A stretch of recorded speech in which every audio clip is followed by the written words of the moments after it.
अच्छे लोगों के साथ हमेशा बुरा क्यों होता है? गीता में श्री कृष्ण ने दिया अर्जुन को इसका जवाब। श्री कृष्ण ने अर्जुन को जवाब देते हुए कहा है कि लोगों को उनके कर्मों का फल हमेशा मिलता है।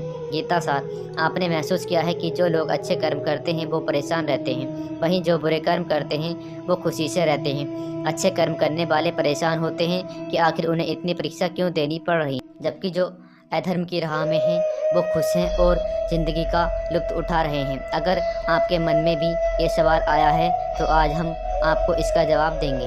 ये जवाब वो है जो भगवत गीता में लिखा है और श्री कृष्ण ने अर्जुन को दिया था। भगवत गीता में वर्णित कथा के अनुसार जब भी अर्जुन के मन में कोई दुविधा होती थी तो वो श्री कृष्ण के पास पहुंच जाते थे। एक बार की बात है, अर्जुन ने भगवान श्री कृष्ण के समीप आकर कहा कि वो दुविधा में हैं और इसका जवाब वो श्री कृष्ण से चाहते हैं। श्री कृष्ण ने पूछा कि क्या सवाल है? अर्जुन ने कहा, मुझे ये जानना है कि अच्छे लोगों के साथ बुरा क्यों होता है, वहीं बुरे लोग खुशहाल दिखते हैं। अर्जुन के मुख से ऐसी बात सुनकर श्री कृष्ण मुस्कुराए और कहा, मनुष्य जैसा सोचता है और महसूस करता है वैसा कुछ नहीं होता, बल्कि अज्ञानता की वजह से वे सच्चाई नहीं समझ पाता। अर्जुन उनकी बात समझ नहीं पाए। इसके बाद श्री कृष्ण ने क्या कहा? श्री कृष्ण ने अर्जुन से कहा, पार्थ मैं तुम्हें एक कथा सुनाता हूँ, उसे सुनकर तुम समझ जाओगे कि हर प्राणी को उसके कर्म के अनुसार ही फल मिलता है। प्रकृति हर किसी को अपनी राह चुनने का मौका देती है। अब वो मनुष्य की इच्छा पर निर्भर करता है कि उसे धर्म की राह चुननी है या अधर्म की। कथा शुरू करते हैं। श्री कृष्ण ने कहा, एक नगर में दो पुरुष रहा करते थे। एक पुरुष व्यापारी था जिसके जीवन में धर्म का बहुत महत्व था। वो पूजा पाठ में यकीन रखता था। वो हर रोज़ मंदिर जाता था और दान धर्म भी करता था और हर रोज़ भगवान की पूजा करता था। वहीं दूसरा पुरुष बिल्कुल विपरीत था। वो हर रोज़ मंदिर तो जाता था लेकिन पूजा करने नहीं, बल्कि मंदिर के बाहर से जूते चप्पल चुराने। उसे दान और धर्म से कोई लेना देना नहीं था।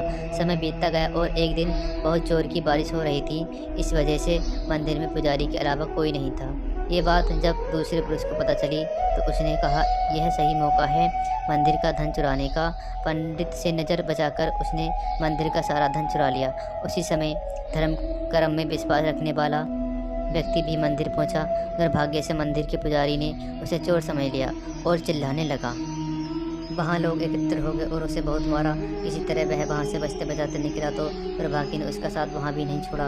मंदिर के बाहर वो एक गाड़ी से टकरा गया और घायल हो गया। फिर वो व्यापारी लंगड़ाते हुए घर जाने लगा तो रास्ते में उसकी मुलाकात उस पुरुष से हुई जिसने मंदिर से धन चुराया था।